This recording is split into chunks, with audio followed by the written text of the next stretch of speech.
This is China's version of the Ferrari SUV. If you've always wanted a Ferrari Purosangue, but you didn't have $500,000 lying around, I got good news for you because this car starts at $35,000, which is mind-blowing to me because it doesn't look bad. It's a very controversial car. We're gonna go through all of it, but it starts at 35K and it looks like this. It's a long-ass heads-up display, pillar to pillar. The lights, those are pretty familiar, but I do like this little cross that they put there. And the shape, I mean, this reeks of Ferrari Purosangue. I mean, it's got this panel on the side, the shape, the overall size. The inside is clean. Touchscreen for the back, but you can press that, sticks out, and then it's basically like a phone. I'm starting to see this more with Chinese cars. So here, there's a sticker on there. I don't want to ruin it because it's a brand new car and someone's gonna buy it. But you know, you have your music, you have your heat seating and all that stuff, fans, your infotainment, your GPS, and then to put it back, you just lightly put it back like that. Also, storage space down here. I'm surprised more car brands don't put storage space under the seats. You also have, of course, standard cup holders, but there's something nice about the way this feels.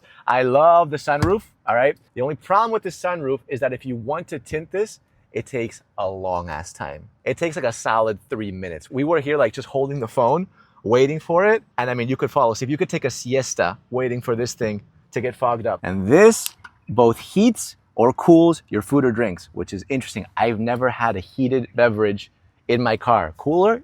Heard of that. I think that's like for like kids, if they want like snacks or like baby formula. I don't have kids, but I think like milk needs to be like body temperature. Now, a genuinely cool feature is, you see this right here, the screen? It's a long ass heads up display, pillar to pillar. And it's impressive because it's very clear. And you can customize that. This is your dark theme for your screens, whatever, but you go to heads-up display cards, and then you see that little otter. I can swap him for like a capybara, just boom, he's been replaced. The music section, if I want the GPS there, for example, I just drag, and there's your GPS, and you know, here's your energy, whatever. You can change just about everything. You can even have preset ones. The general feel of the inside is nice. Like, I'm touching the materials. This doesn't feel cheap. This feels like, you know, genuine good materials. I like the cup holders. They have a little elevator, which is nice. Just feels premium. The steering wheel is also nice. Your drive mode is there, so when you actually put it into Sports Plus, you'll have different animations. You see how it goes? There you go. Red is for Sports Plus.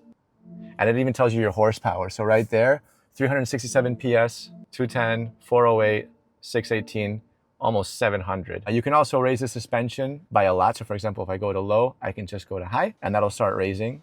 This car will get a lot of controversy because they ripped the design from Ferrari, and I totally agree. However, for $35,000 starting price, there's a lot going on that's nice. And it's pretty surprising because this is not some random knockoff brand, like some fake brand. This is Xiaomi, and they made the world's most powerful four-door production car with the Xiaomi SU7 Ultra. So it's legit. The only thing that I don't get is why they would just rip the look of another car brand. But let's ignore that for a second. I know a lot of you guys are gonna be a little bit upset about that. But anyways, objectively, the shape is nice. Obviously, they got some pretty good inspiration. I do like the taillights wrapping around. And this specific version is the U7 Max. They've also named this car the way that Apple does, because you can get basically the Xiaomi U7, you can get the U7 Pro, and you can get the U7 Max. And for the Max, for the 700 horsepower maxed out one, it's $46,000, which is still a great price. Not gonna lie, the pillar-to-pillar heads-up display is nice.